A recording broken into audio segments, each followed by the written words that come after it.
Hey you all, sorry I'm a day late, but yesterday I was on the phone with tech support and my issue still was unresolved by the time I got off the phone, and I was just aggravated that my precious time had been wasted on the phone with a representative who I could barely understand because they had a heavy accent, and so I had a headache by the time I got off the phone and just didn't feel like doing my tellem Tuesday. I was just aggravated. So I am here today. Firstly, I want to discuss the new show, Read Between the Lines, with Tracy Ellis Ross and Malcolm Jamal Warner, that premiered on BET last night. Right now, I'm not really feeling the show. I don't know what it is, but BET's little sitcoms, I'm just really not feeling, because Let's Stay Together I thought was a mess. And for some reason, though, they've been renewed because it showed a preview of the upcoming season yesterday, on break from Read Between the Lines. So I'm like, are you kidding me? I just knew that that wasn't going to come back on. So, but anyway, that mess.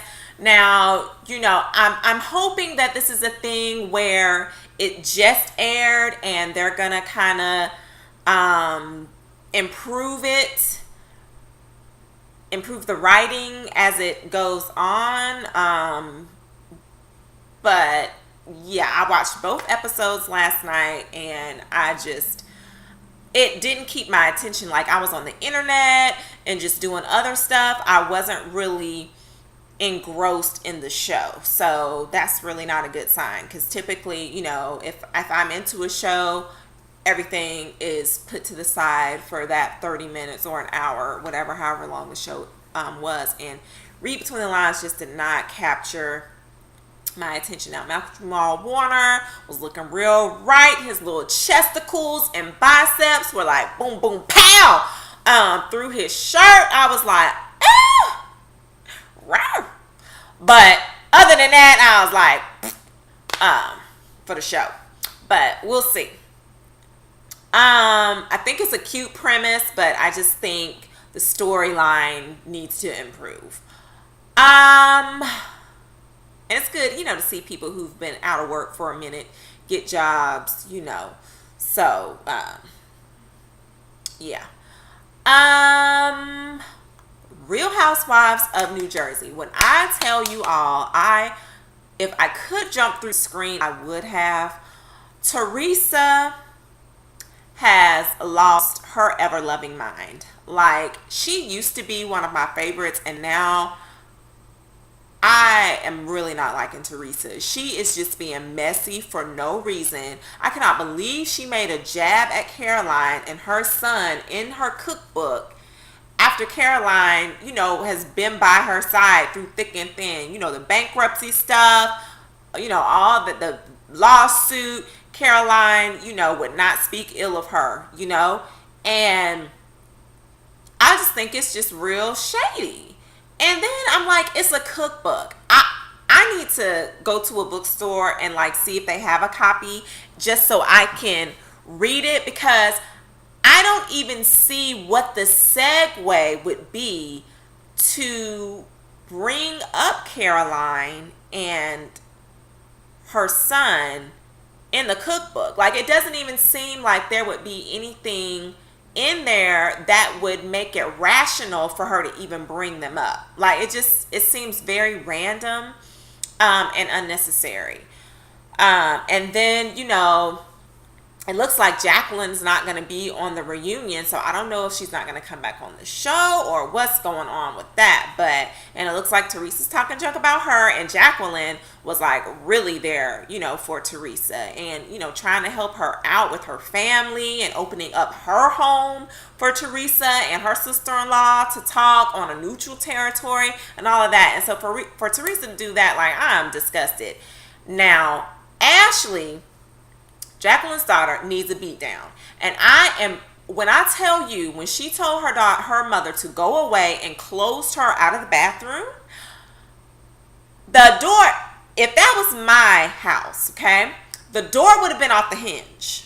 because you're not going to try to close me out of a door in my own house. That whole door in her face would have been in the door, okay? Because I would have bust the door open, like smashed her face, and then probably would have yanked her tail down the stairs and out onto the streets. Because I can't stand that level of disrespect that she has for her mother. It is just sickening. And, it's like, you don't, like my grandmother says, you don't have a pot to piss in or a window to throw it out of. You have nothing. You have no job. You're not in school. So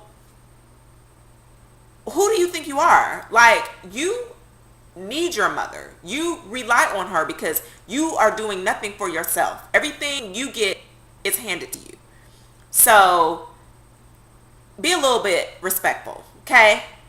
And at the end of the show, it said that she was still living at home. But when Caroline was on Watch What Happened Live a couple weeks ago, she said that Ashley was in California. So I don't know what has transpired since the season finale and now. But evidently, some stuff has happened where she took her behind to California.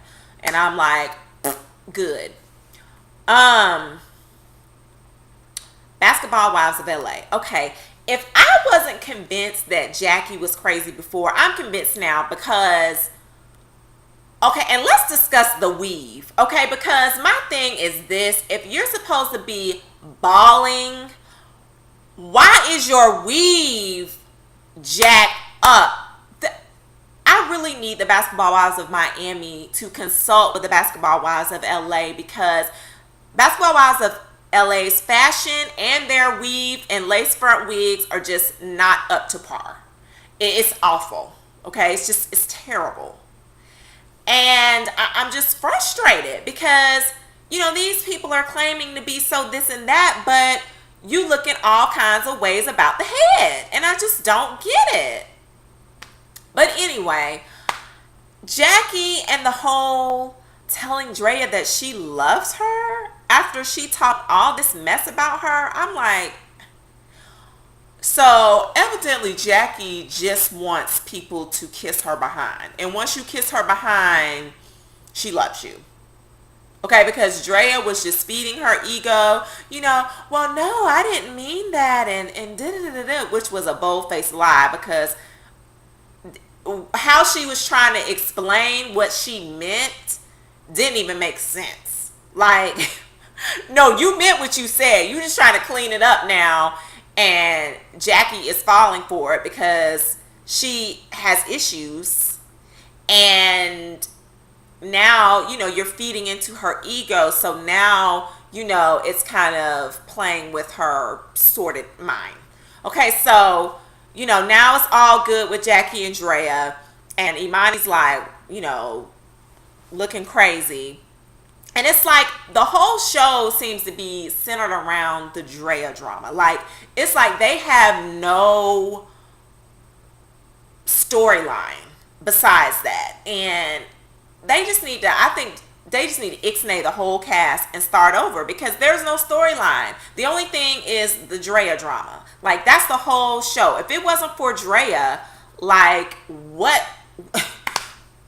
It would not be entertaining. And it's not entertaining now, because it's sad now. And the whole Imani thing and the setting her up on a date and the white is right.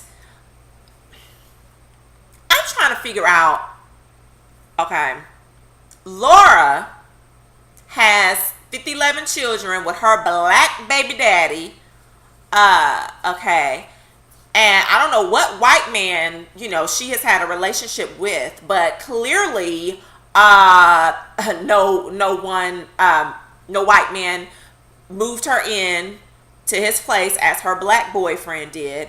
No white man, impregnated her, and gave her a source of income. Okay. All that's coming from a black man. So how is white right when you are with a black man, you don't have a job? Okay, clearly none of these heifers work. All right. The only person I've seen doing anything is Gloria and Drea. okay, with the acting. Everybody else is kind of just, chilling. So you're not working and you have like 4 kids, okay?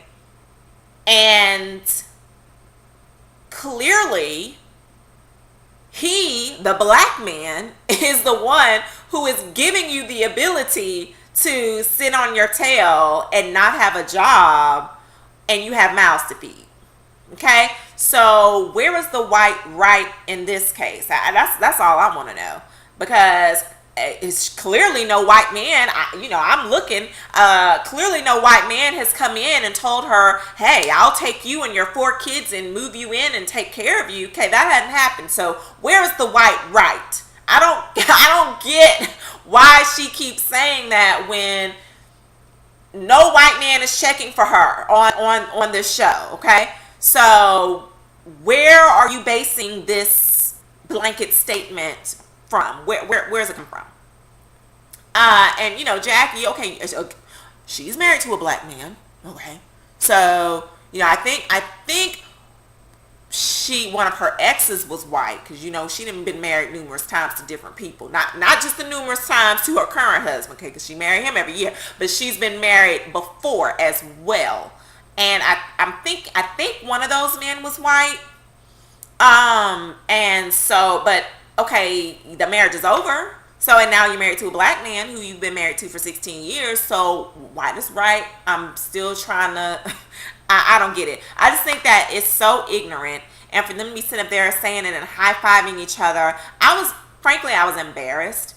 It's probably not that many white people that watch that show. But, for those that do, I'm really embarrassed that these black women are up on here talking about white is right and high-fiving each other as though, our own race, the men who are of our own race are subpar. I really thought that was in poor taste, and I really was pretty pissed off about it. Yeah. That's really all that I'm gonna say. Laura and Ladrea, Laura's just being extra. She has no life, okay?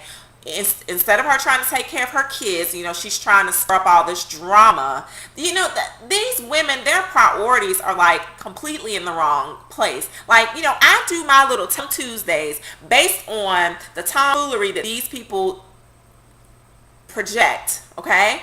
But my Tellem Tuesdays is 15 minutes maybe once a week, if that, because y'all know a lot of times I don't even do that. So my life is not, just overcome with the drama. And it's with these women, it's that's what their lives are surrounded by. That's what they choose to surround themselves with, is drama. And I just think that there are so many other things that they could be doing, especially those with numerous children. But evidently Jackie and Laura are gonna have a falling out now. I just, like I said, it's just no rhyme or reason to this show. It's just all over the place. It's they're grasping for straws to try to come up with a storyline or some drama. And I'm just they should have just picked women from the jump who had some storylines. Then they wouldn't have had to be, trying to create all this drama out of nothing. So anyway, that's that. Real Housewives of Beverly Hills, the little new girl with the broke foot, clearly she does not mind possibly injuring another body part, because she's real crunk. She is real crunk. But something is wrong with Kyle's sister. I understand it's your sister, so you're gonna want to take up for her, but she does have a problem. Now, I don't know if it's alcoholism. I don't know if it's harder drugs, but some kind of substance abuse is going on.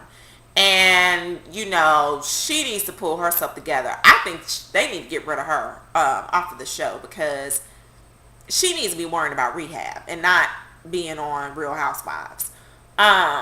So And I heard that they may possibly be thinking about putting Camille on the Housewives of New York. Because I don't know if y'all know, but they clearly have got rid of most of the cast of Real Housewives of New York. I think the only two people that will be on there are Ramona and the Countess. So they got some staffing to do on that. But that's it, y'all. I have rambled on long enough. And y'all comment so we can, keep the dialogue going. And see you later. Peace.